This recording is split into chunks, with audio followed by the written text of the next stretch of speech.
Hey guys, how's it going? If you're looking for new war games, you've come to the right place. Today I'm bringing you 10 new war games so realistic they even seem like movies. I'm Matthew, and we're starting the list with Projekt Z Beyond Order, a game that really caught my attention with its proposal to merge the universe of World War II with zombie horror elements. It's not just another shooter. It's a cooperative survival game where the closed and oppressive environment of war gains a macabre twist with the undead. The dynamic of playing with a team of 4 people, each with distinct abilities, adds a tactical layer that, for me, is the highlight. You can feel that, even when facing a supernatural enemy, the game demands coordination, planning, and even a bit of nerves of steel to avoid being overwhelmed by the horde. The realism of the weapons and the progression with crafting contribute greatly to the immersion, because the player feels like they are truly forging their own survival at every moment. I find the role of teamwork in this game very interesting. Different classes and roles in the group are not just symbolic. They are essential to survive the zombie waves and difficult tasks. In the frantic back and forth between shooting and exploration, this interdependence can create epic moments of cooperation and tension. It's as if each member is a fundamental piece in a survival puzzle, and this idea excites me a lot. I find the role of teamwork in this game very interesting. Different classes and roles in the group are not just symbolic. They are essential to survive the zombie waves and difficult tasks. In the frantic back and forth between shooting and exploration, this interdependence can create epic moments of cooperation and tension. It's as if each member is a fundamental piece in a survival puzzle, and this idea excites me a lot.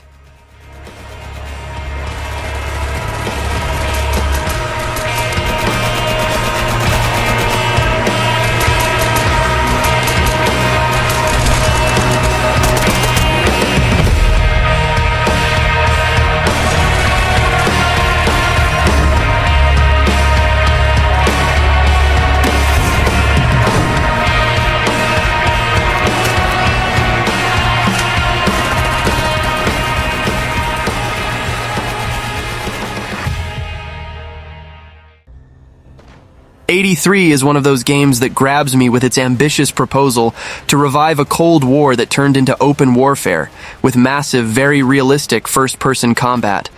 I like games that bring tactical simulation, and this one promises great authenticity, especially by using period armaments and recreating battles between NATO and the Warsaw Pact in a devastated European scenario.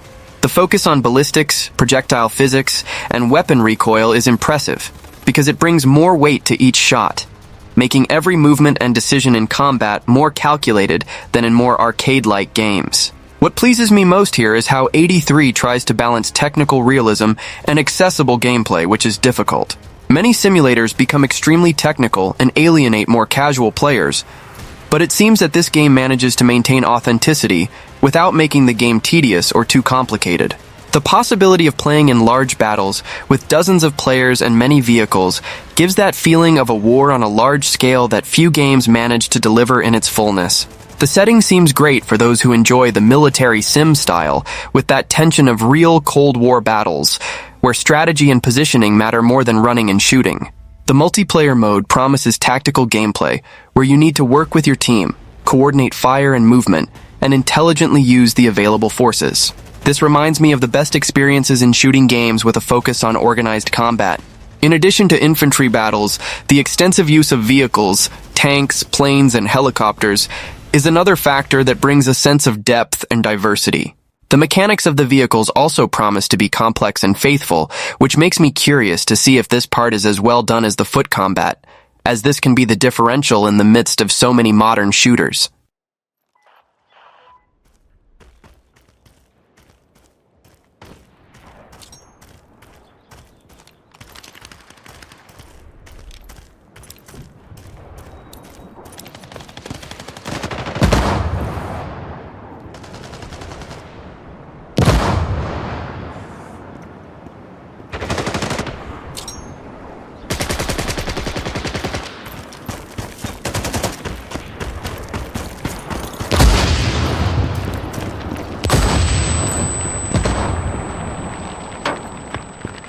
Перезаряжаюсь.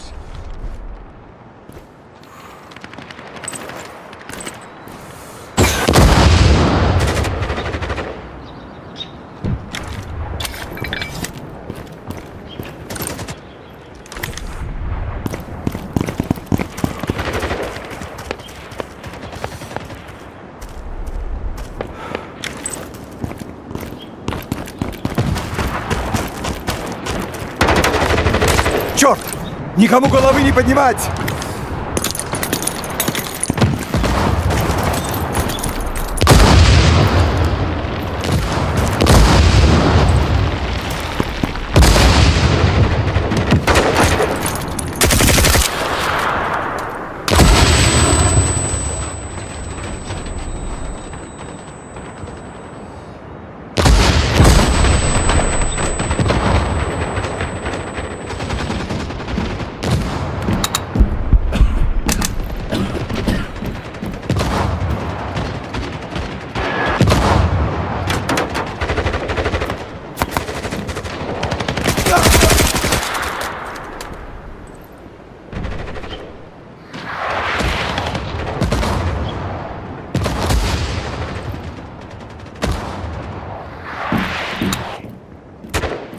Жали огнем!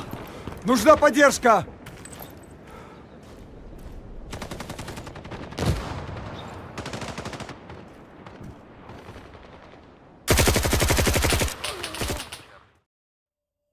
Mythic Pacific War immediately caught my attention for focusing on the little explored yet vital role of the paramedic on the battlefield. Unlike games that glorify the frantic action of combat, this title promises a more humanized experience under constant tension, where the lives of the wounded and the impact of medical decisions are the center of the narrative. For me, this is refreshing because it brings a perspective that mixes war with real drama, showing that a conflict is not just about shooting. The gameplay seems to involve an intense routine of diagnoses and treatments, where choosing the correct approach to save soldiers can define the success of the mission or total failure. Imagine this pressure in the player's skin, in an environment that replicates in a very realistic way the scenario of the Pacific during the Second War, with its beaches, jungles, and devastated battlefields. The immersion promises to be strong, with an atmosphere full of tension, combat noises in the background, and the constant urgency to save lives. One of the points that catches my attention is the absence of direct combat with weapons, which transforms the game into a title of stealth and crisis management. This creates a different rhythm, where you can't simply face enemies, but need to avoid confrontations and be strategic to achieve your mission. Something rare in war games, and that renews the genre. The possibility of cooperative multiplayer also brings an interesting dynamic, since working as a team goes beyond shooting and running, being a collaboration focused on saving lives under pressure, where communication will be essential. The social aspect of the game can make it unique and very captivating for players looking for intense and different experiences. Even though all my light has been fading, and I won't need to be there to face the unknown, but tonight I've been blinded by the dark. Without fear, I will reach for new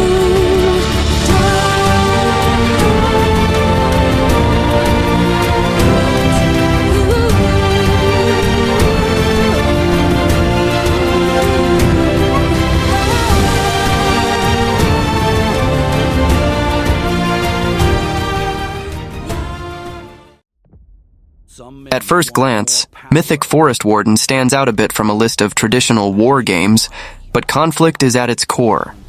The premise of an action RPG where you, as a guardian, need to protect a magical forest from an industrial plague seems to me an interesting approach to the theme of war.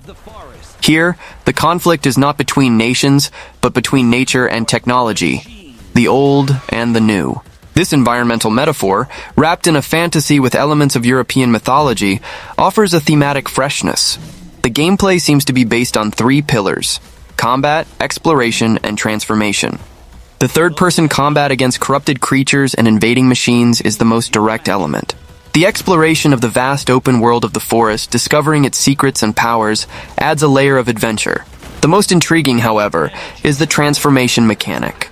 The ability to transform into different animals and use their unique abilities to fight and traverse the scenario is what can give depth and variety to the game. The great differential of Mythic is, without a doubt, this metamorphosis system. It's not just a special ability, but a central mechanic that redefines the interaction with the world, transforming into a bird to reach high places, into a bear for brutal combat, or into a wolf to track enemies opens a range of strategic possibilities. Technically, the fluidity of these transitions and the real utility of each animal form will be crucial so that the system is not just a visual trick.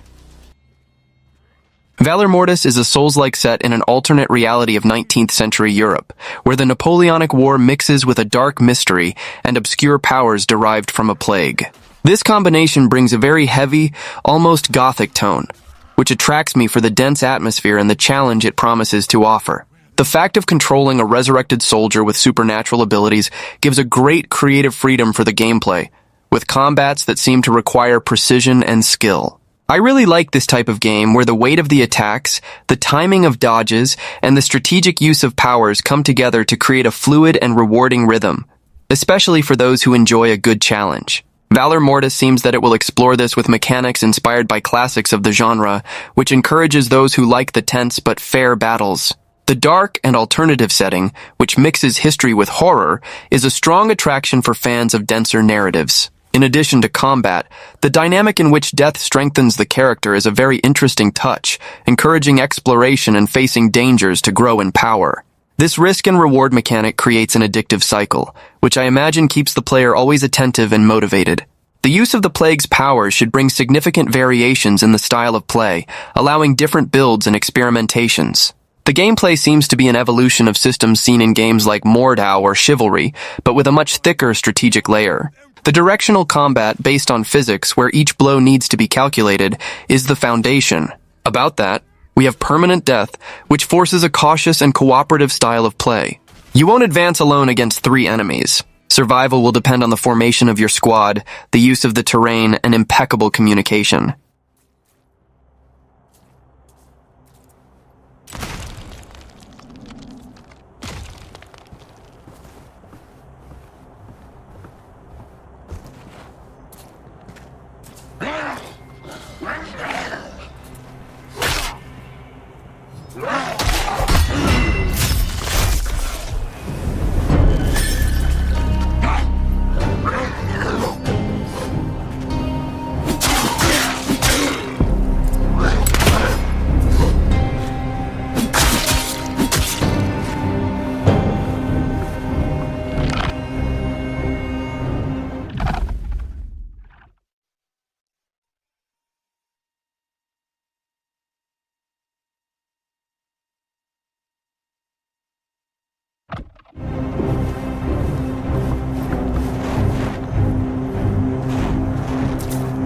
I've never seen such a structure.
Please, dear. Be the mother. I will be the mother. They can't see me. KVLT is, by far, the most enigmatic and stylistically unique game on this list.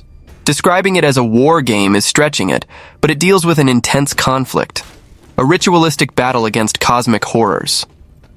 The black and white art direction inspired by old engravings and the premise of a first-person shooter with elements of occultism and body horror create an immediately oppressive atmosphere. My impression is that this is a game that prioritizes the atmosphere and the sensory experience above all else. The gameplay seems to be a slower and more methodical FPS, with a strong component of puzzles and sanity management. Combat is not just about shooting monsters, but about performing rituals, using arcane powers, and fighting to keep one's own mind intact. The audio design and the absence of colors will probably have a fundamental role in disorienting the player and increasing the tension. The description of Dancing with Death suggests that movement and positioning will be as important as aiming. What makes it truly distinct is its aesthetics and its courage to be abstract. In an industry dominated by photorealism, the choice for a monochromatic and stylized look is a bold bet. This, combined with a theme that delves into Lovecraftian occultism without detours, puts it in a very particular artistic territory. KVLT doesn't seem to want to be a mass product.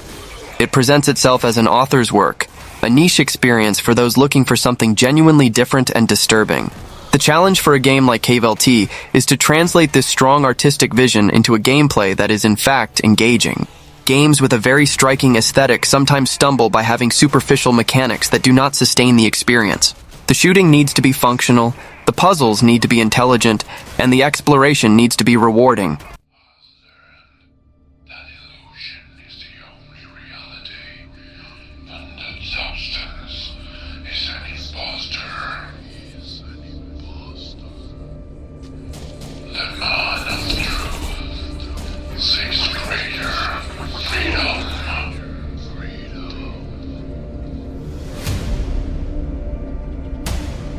Fools are those who pursue lesser power. When at the tips of their fingers lies the gift of eternity.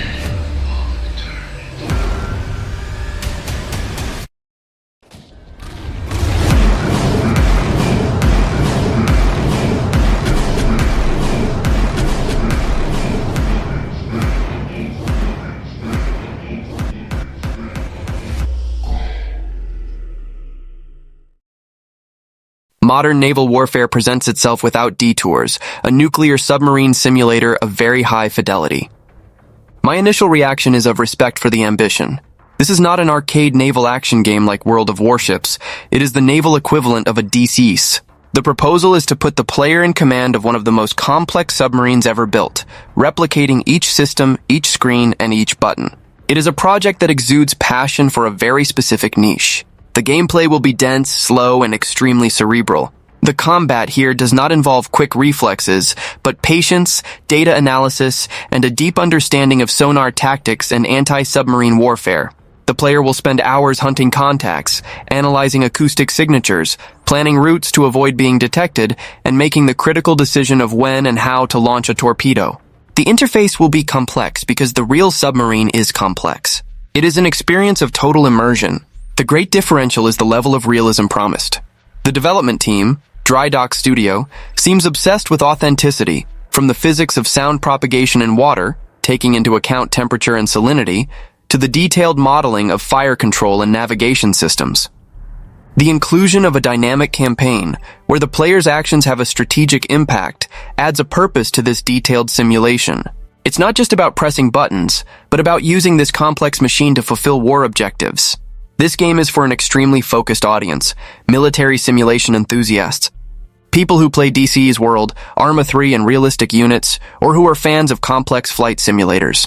It is for those who delight in the process and the complexity, and for whom the emotion comes from the perfect execution of a difficult procedure, and not from spectacular explosions. It is the type of game that requires a specialized joystick and a lot of dedication.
Sherman Commander adopts an approach that has always interested me in tank games, focusing not only on the operation of the vehicle, but on the command of it and the crew.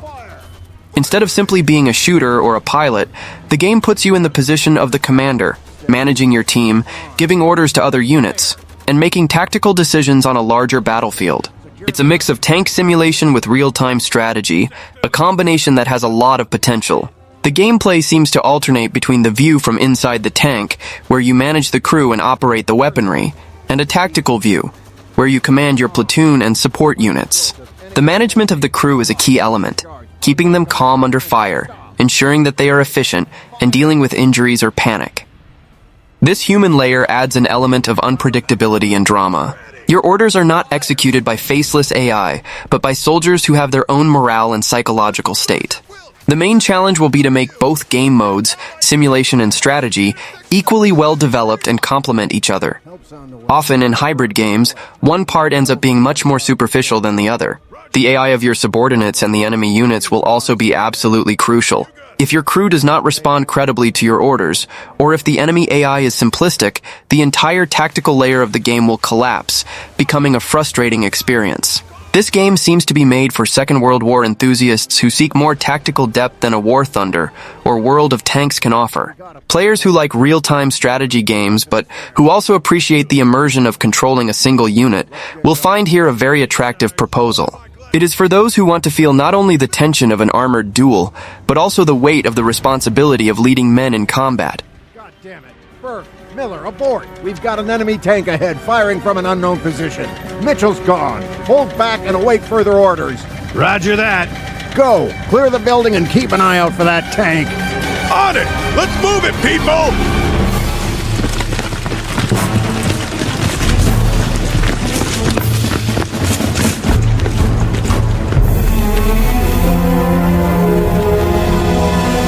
We got eyes on your tank. It's a f***ing Panther. It's sitting in a building near the northeast corner of the square. I can also see crowd infantry converging on your right flank. So whatever you want to do it fast.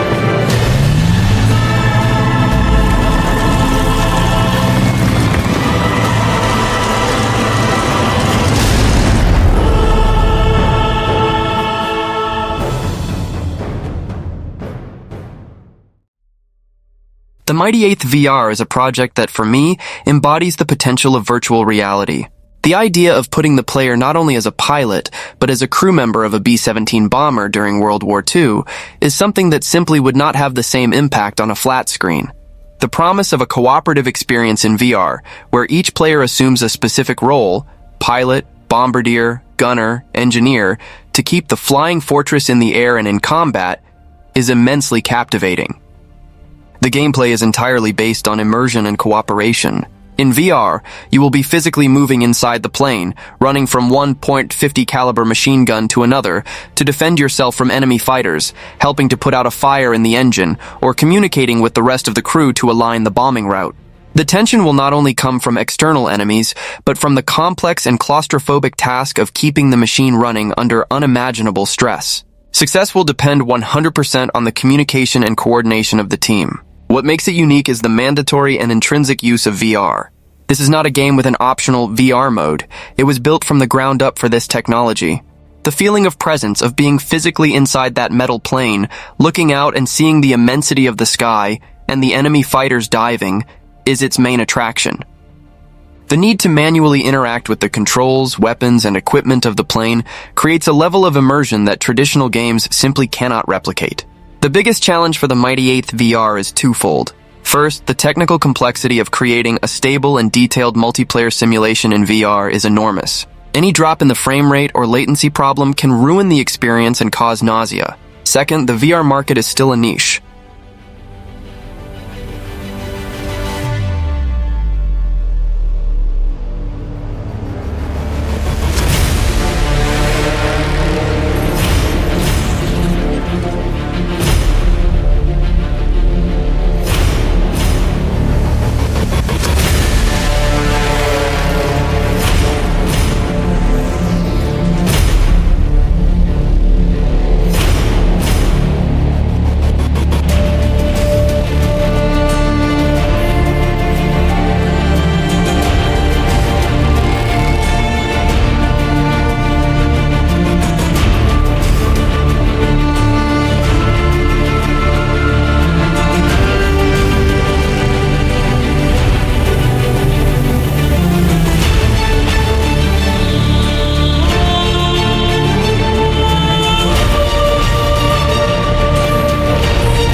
Glory to the Heroes has a proposal that draws attention for its emphasis on emotional narrative and tactical decision-making during battles. For me, this brings a freshness to the war game genre, focusing less on the rampant action and more on the human aspect of the conflict, the courage, the sacrifices, and the emotions that permeated life on the battlefields.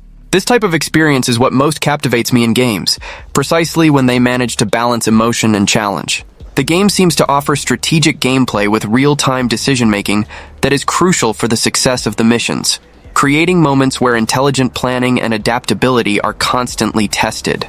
This brings a greater sense of control to the player, who feels truly responsible for the fate of their team and the mission. I am interested in the fact that the game focuses on intense and realistic battles, but with a human touch, where understanding the principles of leadership and the importance of tactical choices are as important as the accurate shot. This approach can create many striking moments of tension, victory, and sometimes painful losses. In addition, the historical setting with attention to detail and realistic setting helps to build an immersive scenario that can further sensitize the player to the stories of each soldier, enriching the narrative. This can make the game more than a pastime, an engaging and educational experience. Glory to the Heroes has a proposal that draws attention for its emphasis on emotional narrative and tactical decision-making during battles. For me, this brings a freshness to the war game genre, focusing less on the rampant action and more on the human aspect of the conflict, the courage, the sacrifices, and the emotions that permeated life on the battlefields. This type of experience is what most captivates me in games, precisely when they manage to balance emotion and challenge.